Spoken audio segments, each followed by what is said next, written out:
Welcome students, I am Pooja Sakalkar, Assistant Professor at Kamal College of Arts, Science and Commerce for Women. We are looking at module number 9 of paper BOC 102, that is Biodiversity 2, Unit Pteridophytes. The name of this module is Classification and Morphology of Selaginella. To give you an outline of this module, first let us look at the genus Selaginella, the general introduction about it. Then we'll look at the classification of this genus and the morphology of its sporophyte.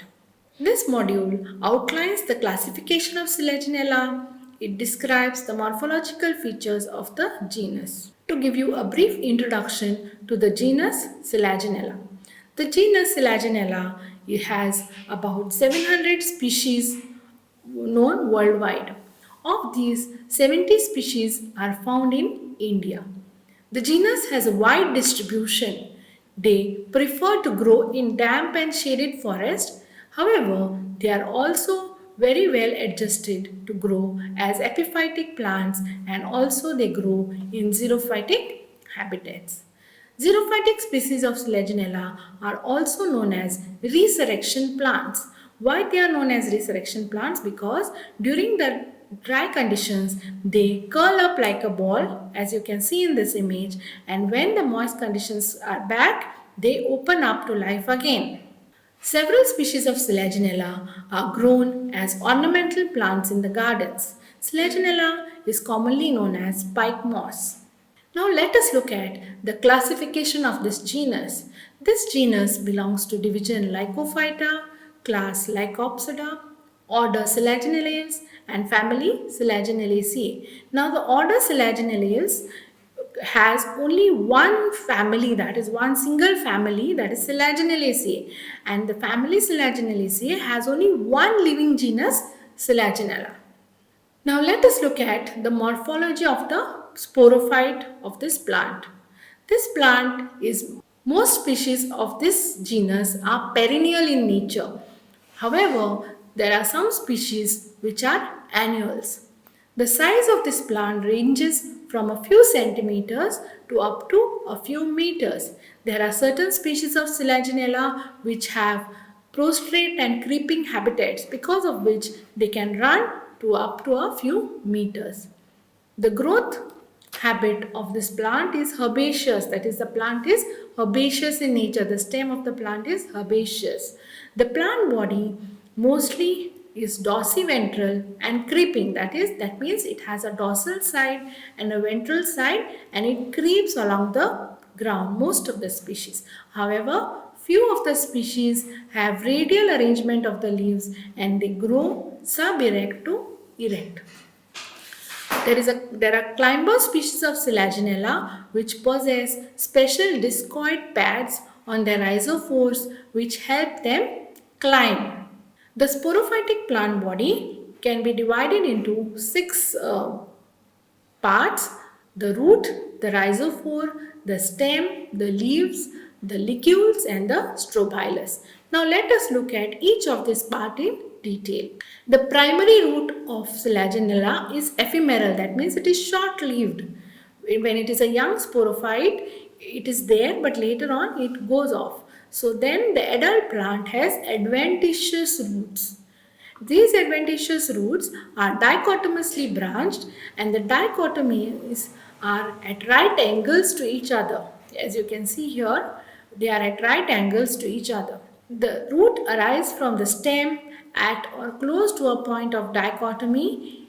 In some, it arises from knot-like swellings at the basal portion of the stem. They may also arise from the distal end of the rhizophores. Roots have root cap and bear root hair. The next part of this plant body is the rhizophore. As you can see here, these are called as the rhizophores. And from here onwards, the adventitious roots can be seen. So what are rhizophores? It is called as an organ sui generis. It means that it is neither a root nor a shoot.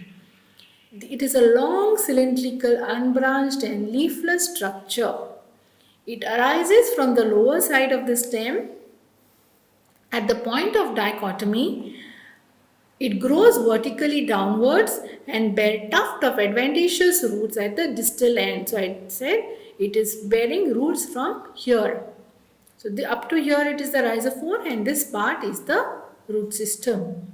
It is unique to the genus Selaginella. This formation of rhizophores is unique to the genus Selaginella. However, it is not present in all the species. It is seen only in some species, especially the ones that are creeping.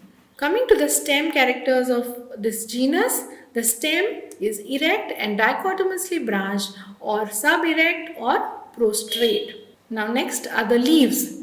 The leaves of Selaginella are microphyllous, sessile and simple. Microphyllous means small or tiny. They are sessile, that is they don't have a stalk, and they are simple.